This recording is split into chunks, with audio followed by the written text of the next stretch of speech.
Assalamualaikum warahmatullahi wabarakatuh. Pemirsa, alhamdulillah kita ketemu lagi dengan saya Zizi Syahab dan saya Syahrul Gunawan dalam acara Berita Islami Masa Kini. Oke, jadi yang pertama kita akan bahas tentang apa nih, A? Tentang aura. Aura? Aura yang pasti dalam pandangan Islam ya? Betul sekali. Nah, pengen tahu seperti apa aura dalam pandangan Islam? Langsung aja kita ikuti beritanya.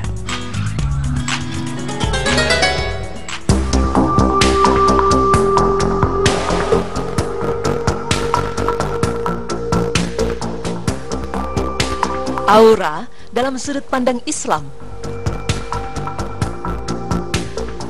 Teknik membaca aura. Siapa yang tidak tertarik dengan metode seperti ini? Hampir dari sebagian orang pasti pernah meminta untuk dibaca auranya atau minta diajarkan teknik membaca aura. Bahkan tidak sedikit orang yang ingin dibukakan pancaran auranya agar keluar inner beauty atau kecantikan dari dalam tubuh. Lalu apakah sebenarnya aura itu? Aura atau gelombang biolistrik adalah lapisan dari sekitar tubuh yang melambangkan kondisi energi, kesehatan, serta karakter seseorang. Aura terdiri dari dua bagian yang melapisi tubuh, di mana bagian dalam biasa disebut aura inti atau eterik, dan bagian luar disebut bias aura atau astral. Manusia memiliki aura dengan ciri-ciri berwarna-warni sesuai karakternya. Terasa panas dapat berubah warnanya dan dapat bermuatan positif dan negatif. Aura bermanfaat bagi kita sebagai pendeteksi awal atau suatu kondisi tertentu di sekitar kita, di mana semakin tebal aura kita, maka akan semakin baik pula kemampuan kita dalam mendeteksi suatu kondisi yang jauh dari kita. Aura juga bisa menentukan kesehatan tubuh yang bersangkutan, di mana mereka yang menderita sakit akibat gangguan fisik akan tampak cekung pada aura inti di bagian tubuh yang sakit. Sedangkan mereka yang menderita sakit akibat gangguan psikis, maka pada sekitar cakra mahkota dan bagian tubuh yang sakit akan tampak cembung. Biasanya, seseorang yang menderita sakit parah akan menampakkan warna aura hitam pada sebagian tubuhnya. Sedangkan karakter atau tabiat seseorang dapat dilihat dari warna aura inti atau eteriknya. Dari arah pikiran seseorang pada saat itu akan memberi warna tertentu pada aura astral di sekitar kepalanya. Warna dasar inti atau esterik seseorang pada dasarnya cenderung berubah ke warna putih, sejalan dengan kematangan hidup, serta meningkatnya kesadaran akan segala sesuatu yang berhubungan dengan Tuhan. Nah pemirsa, tapi adakah aura ini dalam ajaran Islam? Pada hakikatnya, aura telah ada dalam Islam dan dikenal sebagai nur atau cahaya. Sama seperti aura, nur atau cahaya ini bukanlah sesuatu yang berbentuk fisik dan mudah terlihat, melainkan cahaya yang ada di dalam tubuh kita lalu terpancar sebagai cerminan tenaga kita. Kekuatan nur seseorang itu akan lebih terpancar dari kekuatan iman dan amalan hidup Islamnya, yang mana amalan tersebut dipenuhi dengan nilai positif, keikhlasan, keyakinan, kebenaran, dan semangat dalam menjalankan ibadah. Wajah seseorang yang mempunyai nur itu senantiasa menyegarkan dan menyejukkan mata orang lain yang memandang. Dalam banyak hadis sahih digambarkan bahwa Rasulullah SAW itu mempunyai wajah yang berseri-seri, berkulit bersih, tidak kurus atau gemuk, wajah yang rupawan, serta ucapan tutur katanya yang sejuk didengar. Nur pada diri Rasulullah SAW sangat terpancar dari sosoknya, sehingga kehadiran Rasulullah bisa membawa ketenangan dan kegembiraan kepada siapa saja yang berada di sekitarnya. Inilah sebenarnya yang dikatakan nur dalam ajaran Islam, dan mungkin oleh orang sekarang dikatakan sebagai getaran aura. Memang tidak semua orang memiliki cahaya yang terpancar seperti Rasulullah SAW, karena sama halnya seperti aura, cahaya tiap tubuh manusia berbeda-beda, tergantung pada kondisi tubuhnya, pikirannya maupun batinnya. Jika sekarang ini banyak ilmu medis yang bisa memperbaiki aura seseorang, lalu adakah di Islam cara alami yang bisa memperbaiki nur atau cahaya di dalam tubuh agar terpancar? Nah pemirsa, ada beberapa cara untuk memperbaiki aura atau cahaya tubuh dalam Islam agar bisa terpancar. Seseorang yang rajin menghirup udara segar, melihat matahari terbit, serta menjaga kebersihan alam sekitarnya, dikatakan mampu memperbaiki aura dirinya. Jadi, jika ingin memiliki aura tubuh yang terpancar, kita bisa mengubah gaya hidup sehat dengan rajin bangun pagi, menghirup udara pagi, dan merasakan sinarnya matahari. Tidak hanya itu, tubuh yang sehat, aura yang positif juga akan terpancar ketika kita mampu menjaga kebersihan lingkungan sekitar kita. Nah, pemirsa, Dalam Islam pun kita telah diajarkan tentang pentingnya menjaga kebersihan. Selain itu, orang Islam dianjurkan supaya tidak tidur lagi setelah sholat subuh. Karena jika kita tidur lagi setelah matahari terbit, ternyata mampu mendatangkan penyakit. Sebaliknya, aura alam justru sangat bagus ketika terbitnya matahari sehingga turut membuat aura manusia berubah positif. Makanan yang bersih serta sehat ternyata mampu menaikkan aura atau cahaya seseorang.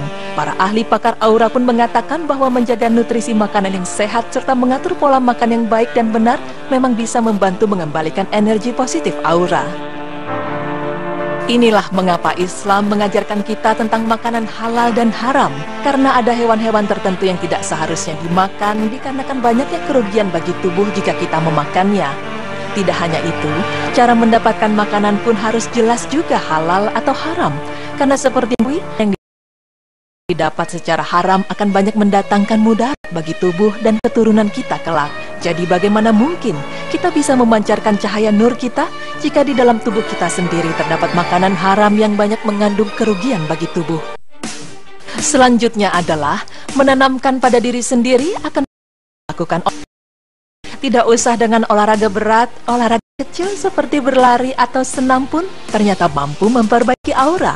Melalui olahraga kecil, tubuh dan organ di dalamnya akan menjadi lebih aktif dan sehat, sehingga dapat menghasilkan aura dan getaran yang lebih positif. Namun tahukah Anda bahwa dalam Islam kita juga sudah diajarkan tentang perlunya olahraga kecil seperti ini? Olahraga kecil yang dimaksud dalam Islam adalah dengan sholat. Sholat sebanyak 5 kali dalam sehari, ternyata jika dilakukan dengan rutin, tepat waktu, dan dengan gerakan yang benar, ternyata mampu memancarkan cahaya tubuh kita. Selain di setiap gerakan sholat baik untuk tubuh kita, ternyata dengan sholat juga bisa membuat hati kita menjadi tenang dan tentram, sehingga orang yang tadinya emosi, hanya dengan sholat bisa teredamlah emosinya tersebut. Meditasi ditafsirkan sebagai aktivitas mendiamkan diri dalam posisi tertentu dan pada tempo tertentu untuk memperoleh ketenangan. Tujuannya adalah untuk merehatkan otak, yang mana otak yang sehat ini dapat membantu tubuh menjadi lebih sehat dan produktif. Seterusnya, aura dan getaran seseorang itu bisa menjadi positif karenanya. Nah, dalam Islam, kita juga memiliki istilah sendiri untuk kegiatan semacam meditasi. Ialah tafakur. Tafakur bukanlah perkara yang asing lagi dalam Islam. Tafakur berarti proses menenangkan diri. Biasanya iktikaf ini dilakukan di masjid untuk mengikuti Allah SWT melalui amalan zikir serta amalan lain seperti membaca Al-Quran. Seorang yang khusyuk melakukan iktikaf, ia sejenak akan melupakan apa yang ada di sekelilingnya, sehingga bisa melatih seseorang menjadi lebih fokus. Jika dilakukan dengan sungguh-sungguh, tafakur bisa membuat jiwa dan hati kita tenang, sehingga cahaya yang tadinya terpendam akibat energi dalam tubuh kita yang kurang baik, diharapkan bisa terpancar setelah melakukan tafakur. Untuk memperbaiki aura negatif menjadi positif, kita juga dianjurkan mempunyai waktu tidur yang cukup. Setelah seharian beraktivitas, tubuh membutuhkan waktu untuk istirahat agar tubuh bisa berfungsi dengan baik setiap hari. Tubuh yang kurang tidur bisa itu datang macam penyakit, sehingga tubuh menjadi tidak sehat. Tubuh tidak sehat, yang tidak produktif. Jika sudah begitu, aura pun sulit terpancar. Islam pun sudah menganjurkan kita untuk cukup tidur.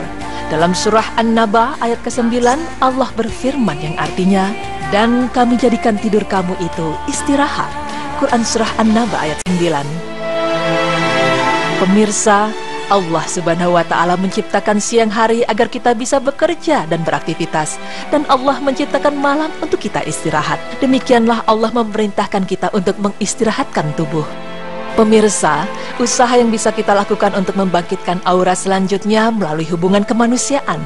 Tentunya hubungan manusia yang terjalin haruslah atas dasar hubungan kekeluargaan dan kesetiakawanan, bukan hubungan permusuhan. Karena hubungan yang positif bisa menghasilkan gelombang aura menjadi positif. Perkara ini tentunya telah banyak dibincangkan dalam konsep Islam. Islam sendiri mengajarkan kita untuk menjalin hubungan baik tidak hanya kepada antar manusia, tetapi juga makhluk hidup lainnya yang ada di bumi. Seperti yang sering kita dengar, bahwa Islam sangat mengutamakan hablum minan nas dan hablum minallah, yang berarti kita diharuskan menjalin hubungan yang baik kepada sesama manusia dan hubungan baik kepada Allah. Dan perintah ini sudah ada sejak dulu dari sebelum adanya ahli pakar aura.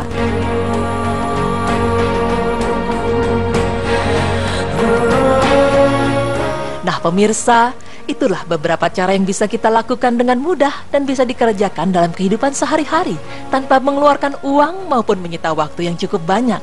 Karena sebenarnya kegiatan-kegiatan yang bisa memancarkan aura atau nur cahaya sudah menjadi bagian ibadah dalam Islam, seperti sholat dan berzikir. Jadi, jika Anda ingin memancarkan atau membuka aura Anda, cukup mudah bukan? Selain itu, kita juga bisa mendapat pahala karena menjalankan perintah Allah yang berupa kewajiban maupun sunnah.